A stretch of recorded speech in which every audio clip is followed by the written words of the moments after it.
তথাকথিত 24-এর লালবদর ব্যারিস্টার ফুয়াদ, যদিও সে ভুয়া ব্যারিস্টার, দেহ ব্যবসায়ীদের দালাল, উত্তরাতে গ্রেফতার হয়েছিল 2007 সালে। আপনারা সেই ভিডিও দেখেছেন, আমি বানিয়েছিলাম।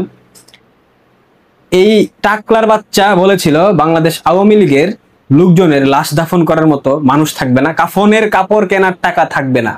এরপর নুরুল হক নূর, সে বলেছিল বাংলাদেশ থেকে আওয়ামী লীগের রাজনীতি চিরতরে ধ্বংস হয়ে গেছে এই অভ্যুত্থানের মধ্য দিয়ে। এদেশের রাজনীতিতে আওয়ামী লীগের কবর রচনা হয়েছে। আওয়ামী লীগ আর এদেশের রাজনীতিতে কখনোই মাথা তুলে দাঁড়াতে পারবে না এবং এদেশের জনগণ সেই সুযোগ দেবে না। এরপর হাম্মাম কাদের চৌধুরী, কুখ্যাত রাজাকার সালাউদ্দিন কাদের চৌধুরীর সন্তান, বিএনপির নেতা, সে বলেছিল বাংলাদেশ আওয়ামী লীগের মিছিলে দুজন লোক লাগে ব্যানার ধরার জন্য, এই লোকটা খুঁজে পাওয়া যাবে না। এরকম কথা মির্জা ফখরুল ইসলাম আলমগীর বলেছে, রুহুল কবির রেজভী বলেছে, সালাউদ্দিন আহমেদ বলেছে, অনেকে বলেছে। মানে বাংলাদেশ আওয়ামী লীগ বিরোধী যেই শক্তি বাংলাদেশে এই মুহূর্তে ক্ষমতায় রয়েছে, তাদের প্রত্যেকেই এই কথাগুলা বলেছে। কিন্তু এই কথাগুলা শুধুমাত্র বলে তারা সীমাবদ্ধ থাকেনি, তারা কিন্তু আবার ফিরতে ভয় পেয়েছে। আওয়ামী লীগ যদি ফিরে আসে কোনোভাবে, জীবন তো আস্ত রাখবে না, টেনে হিস্ট্রে টেনে ছিঁড়ে ফেলবে, একদম মুরগির রানের মতো 2 টান দিয়ে ছিঁড়ে ফেলবে। এগুলা কিন্তু তারা এমনি এমনি বলে নাই, কারণ বাংলাদেশ আওয়ামী লীগ দুর্দিনে বিরোধী দলে তাদের যে ভূমিকা, তাদের যে আগ্রাসন, তাদের যে গণতন্ত্র পুনরুদ্ধারের যে লড়াই, এই ইতিহাস কিন্তু অনেক ঐতিহ্যবাহী ইতিহাস, অনেক সাফল্যমণ্ডিত ইতিহাস।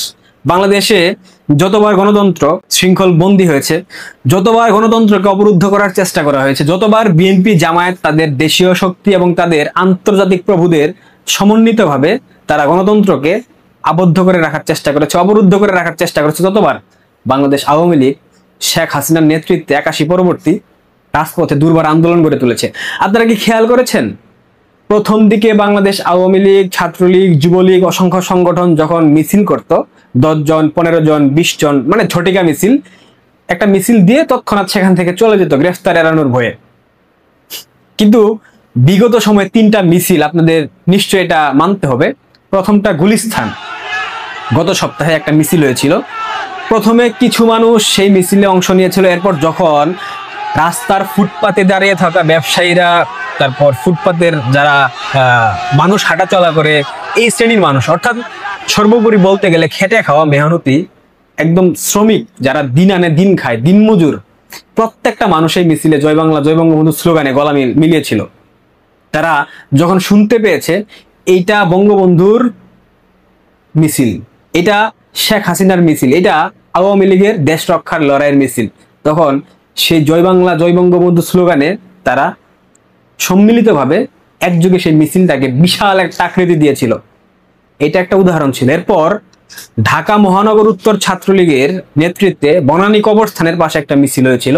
সেই মিছিলে মব করার মতো সাহস কেউ পায়নি, কারণ পূর্ব প্রস্তুতি নিয়ে সেখানে উপস্থিত হয়েছিল ছাত্রলীগের কর্মীরা। বারবার বলা হয় আওয়ামী লীগের আদর্শিক সমস্যা রয়েছে, ছাত্রলীগের আদর্শিক সমস্যা রয়েছে, কিন্তু সেই বনানীর মিছিল দেখে কি আপনাদের একবার মনে হয়েছে যে এই শ্রেণীর নেতাকর্মীরা যারা তৃণমূলকে প্রতিনিধিত্ব করে, যারা তৃণমূলের আস্থা, তৃণমূলের ভালোবাসা নিয়ে মাঠে নেমেছে, তারা কিন্তু জীবনের ভয় পায় না।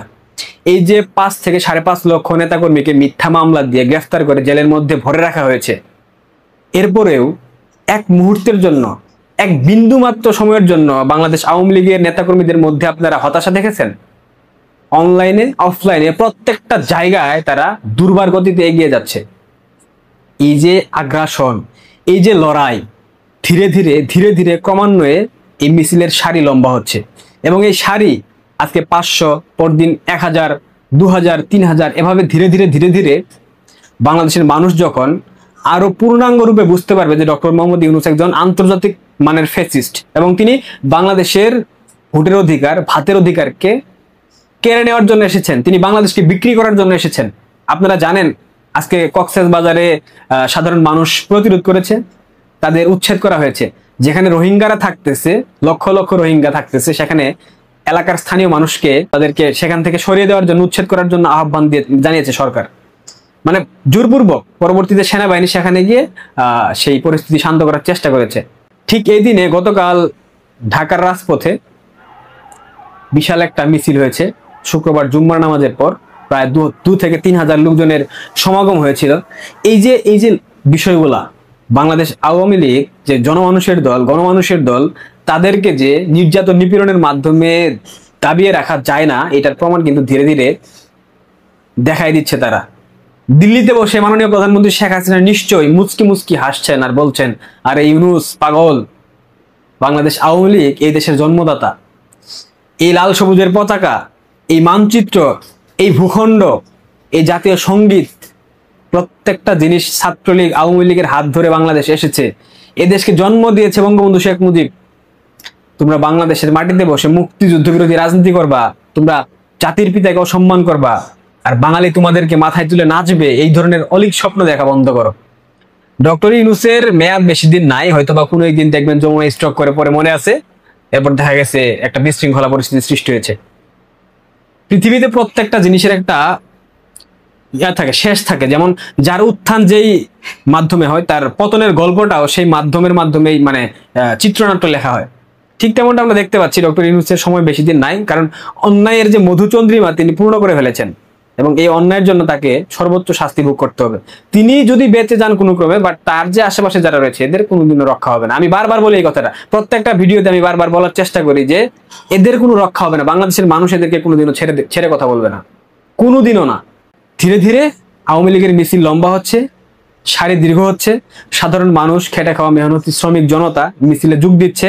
আজকে একটা স্ট্যাটাস পড়তেছিলাম ফেসবুকে, এক পিচ্চি ছেলে স্ট্যাটাস দিয়েছে যে আমি, মা এবং আমার বাবা শপিং মলে যাচ্ছিলাম শুক্রবার জুম্মার নামাজের পর, তখন দেখলাম রাজধানীর তেজগাঁওয়ে মিছিল হইতেছে জয় বাংলা জয় বঙ্গবন্ধু স্লোগানে, শেখ হাসিনা বীরের বেশে বাংলাদেশে আসবে ফিরে।